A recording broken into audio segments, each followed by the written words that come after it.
Hello everybody, it's Chibi, and today I'm here to bring you an anime review on World Trigger.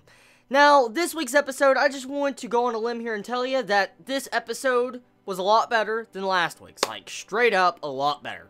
The information came out a lot smoother. The overall information was really interesting, gave me a lot to look forward to, and the build-up was pretty decent for this episode of World Trigger.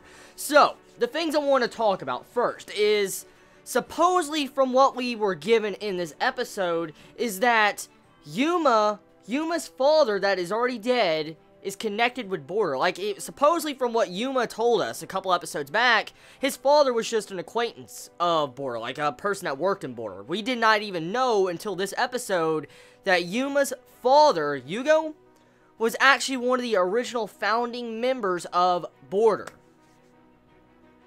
Huge fucking shock. Like, whoa, I did not expect, Yuma's father to be a Border agent. And isn't technically Yuma's father a neighbor? So, Border was founded with neighbors, too? Or was technically Yuma's father actually once a regular human, technically, not a neighbor? And he just went to the neighbor's world? Possibility. I don't know. But overall, though, besides the overall setup, it makes me question a lot of things, like, why did Yuma's father not tell him the truth? Because, of course, we know for a fact Yuma's not lying. Yuma is definitely not lying. He doesn't have any secret motive. So, why? Why didn't Yuma's father tell him?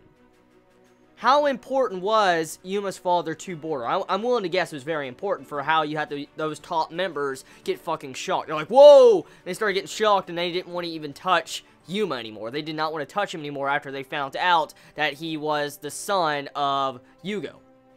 So, a lot of questions like, why would Yuma's father decide to leave Border? Why? Why would he go to the neighbor world? Like, if he was once human, like, technically he was born in the human world instead of the neighbor's world, why did he decide to go there? Was he running away from somebody?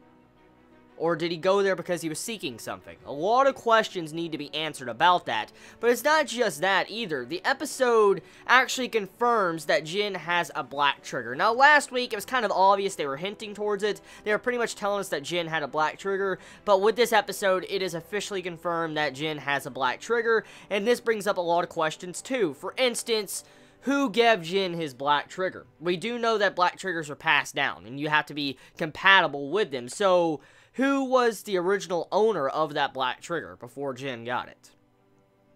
Yeah.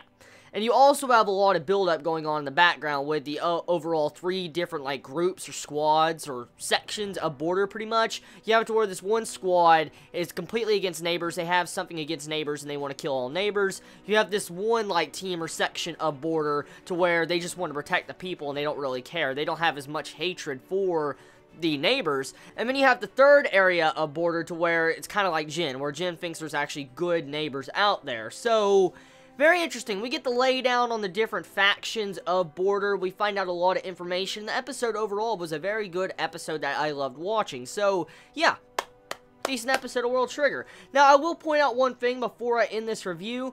There was a segment in this episode, like, when you see that one dude smoking a cigarette, he's like, smoking a cigarette, and you see his finger around the cigarette. If you look closely in that scene, they're on him, like, holding that cigarette down for, like, 15 seconds. It doesn't sound like much time, but in that scene, it's very awkward because you hear an elevator door open and go down and stuff in that scene, while you just see the still frame of this dude just closing his eyes, holding a cigarette like this for, like, 15 seconds, when you hear the sounds going on in the background. So, very weird. Very, very weird. I'm just gonna say, that was definitely some derpish animation right there. So anyways, tell me your thoughts in the comments below. You all have a wonderful day or night wherever you live. Please be safe. Chibi out.